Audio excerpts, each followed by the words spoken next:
श्रीगुरुभ्यो नमः।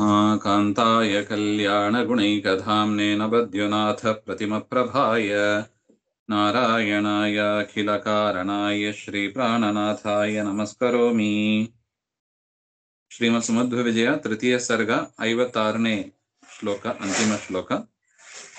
अयि स्वामिन् दुष्टान् दमय दमय व्यक्तमचिरात् गुणान् गूढान् विष्णोः कथय कथय स्वान् प्रमदयन् तदानन्दं तन्वन्निति सुमनसां सोऽनुसरताम् अनुज्ञामादत्त त्रिभुवनगुरुर्ब्राह्मणगुरोः।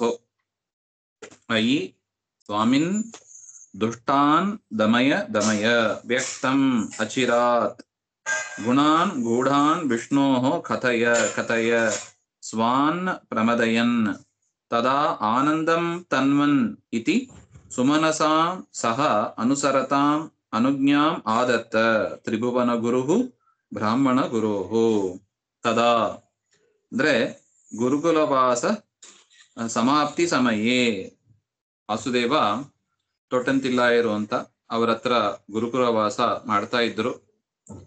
ಕೊನೆಯಲ್ಲಿ ಗುರುದಕ್ಷಿಣಾ ರೂಪವಾಗಿ ಐತರೇಯ ಉಪನಿಷತ್ತಿನ ನಿಜವಾದ ಅರ್ಥವನ್ನು ಕೂಡ ತಿಳಿಸಿ ಗುರುದಕ್ಷಿಣೆಯಾಗಿ ಅವರಿಗೆ ಮೋಕ್ಷ ಬೀಜವನ್ನೇ ಕೊಟ್ರು, ಹಾಗೆ ಅಂತ ಹಿಂದೆ ನೋಡಿದ್ದೀವಿ.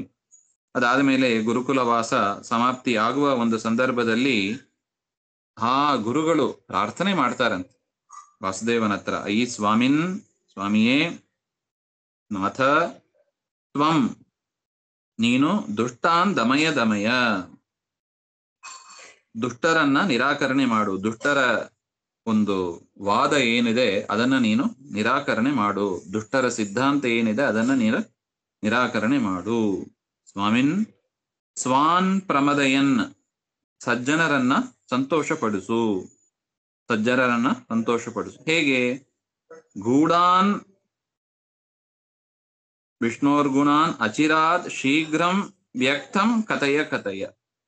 ಹೇಗ್ ಮಾಡ್ಬೇಕು ಅಂದ್ರೆ, ಪರಮಾತ್ಮ ನಿರ್ಗುಣ ಅಂತ ಎಲ್ಲ ಕಡೆ ಪ್ರಸಿದ್ಧವಾಗ್ತಾ ಇದೆ. ಅದ್ವೈತಿಗಳ ವಾದ ಪರಮಾತ್ಮ ನಿರ್ಗುಣ ನಿರಾಕಾರವಾದ ಅವರು, ಅದನ್ನ ಎಲ್ಲ ಕಡೆ ಅವರು ಹರಡಿಬಿಟ್ಟಿದ್ದಾರೆ. ಆದರೆ ಅದು ಸತ್ಯ ಅಲ್ಲ. ಅದರಿಂದ ಶಾಸ್ತ್ರದ ನಿಜವಾದ ಅಭಿಪ್ರಾಯವನ್ನ ಶೀಘ್ರಂ ವ್ಯಕ್ತಂ ಕಥಯ ಕಥಯ, ಎಲ್ಲರಿಗೂ ಅರ್ಥ ಆಗುವಂತೆ ಕೂಡಲೇ ನೀನು ಅದನ್ನ ಹೇಳು ಹೇಳು ಹಾಗೆಂತ 2 ಬಾರಿ ಹೇಳ್ತಾರೆ. ಕಥೆಯ ಕಥೆಯ ಅಂದ್ರೆ ಹೇಳು ಹೇಳು ಅಂತ, ನಿಜವಾದ ಸಿದ್ಧಾಂತವನ್ನ ಹೇಳು. ದ್ವಿರ್ವಚನಂ ಆದರ ದ್ಯೋತಕಂ, 2 ಬಾರಿ ಹೇಳೋದು ಯಾತಕ್ಕೆ ಅಂದ್ರೆ ಆದರವನ್ನ ಸೂಚನೆ ಮಾಡೋದಕ್ಕೆ.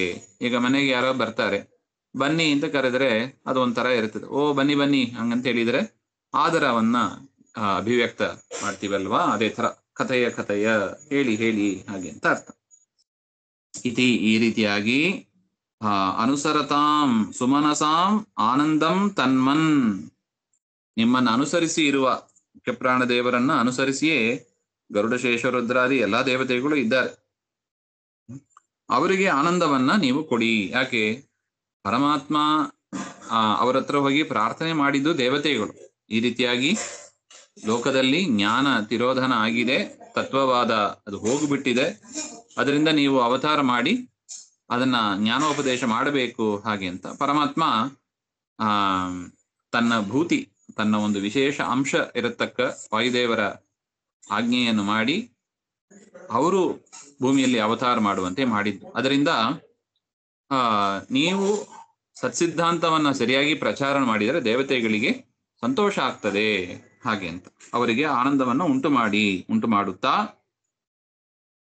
ತ್ರೀನಿ ಭುವನಾನಿ ಗುರುಹು, 3 ಲೋಕದ ಗುರುಗಳಾದ ವಾಸುದೇವ ಅವರು ಬ್ರಾಹ್ಮಣ ಗುರೋಹೋ, ಉಪಾಧ್ಯಾಯರ ದೆಸೆಯಿಂದ ಹೇಳಲ್ಪಟ್ಟ ಆ ಒಂದು ಆಜ್ಞೆಯನ್ನ ಸ್ವೀಕಾರ ಮಾಡಿದರು. ಆದತ್ತ ಆಯ್ತು, ಸಭೆಯಲ್ಲಿ ಸಜ್ಜನರಿಗೆ ಸತ್ಸಿದ್ಧಾಂತದ ವಿಷಯವನ್ನು ನಾನು ಪ್ರಚಾರ ಮಾಡ್ತೀನಿ ಹಾಗೆ ಎಂಬ ಗುರುಗಳ ಆಜ್ಞೆಯನ್ನ ವಾಸುದೇವ ಸ್ವೀಕಾರ ಮಾಡಿ ಅದನ್ನ ಮಾಡಿದ್ರು ಅಂತ ಒಟ್ಟ ಅಭಿಪ್ರಾಯ. ಇಲ್ಲಿಗೆ 3ನೇ ಸರ್ಗ ಅದರ ಅರ್ಥ ಮುಗಿತು. ಅಯಿ ಸ್ವಾಮಿನ್ ದುಷ್ಟಾನ್ ದಮಯ ದಮಯ ವ್ಯಕ್ತಮಚಿರಾದ್ ಗುಣಾನ್ ಗೂಢಾನ್ ವಿಷ್ಣೋ ಕಥಯ ಕಥಯ ಸ್ವಾನ್ ಪ್ರಮದಯನ್ ತದಾನಂದಂ ತನ್ವನ್ನಿತಿ ಸುಮನಸಾಂ ಸೋನುಸರತಾಂ ಅನುಜ್ಞಾಮಾದತ್ತ ತ್ರಿಭುವನ ಗುರುರ್ ಬ್ರಾಹ್ಮಣ ಗುರೋಃ. ಆ ವಾಸುದೇವನ ವ್ಯಾಖ್ಯಾನದಿಂದ ಹೇಗೆ ಆ ದೇವತೆಗಳು ಸಂತುಷ್ಟರಾಗ್ತಾರೋ ಅದೇ ರೀತಿಯಾಗಿ ಈ ಒಂದು ಪ್ರವಚನದಿಂದ ಪಿತೃದೇವತೆಗಳು ಸಂತುಷ್ಟರಾಗಲಿ ಅಂತ ಪ್ರಾರ್ಥನೆಯನ್ನು ಮಾಡುತ್ತಾ ಶ್ರೀಮಧ್ವಾಂತರ್ಗತ ಶ್ರೀಕೃಷ್ಣ ಅರ್ಪಣಮಸ್ತು. ಶ್ರೀ ಹರೇ ನಮಃ.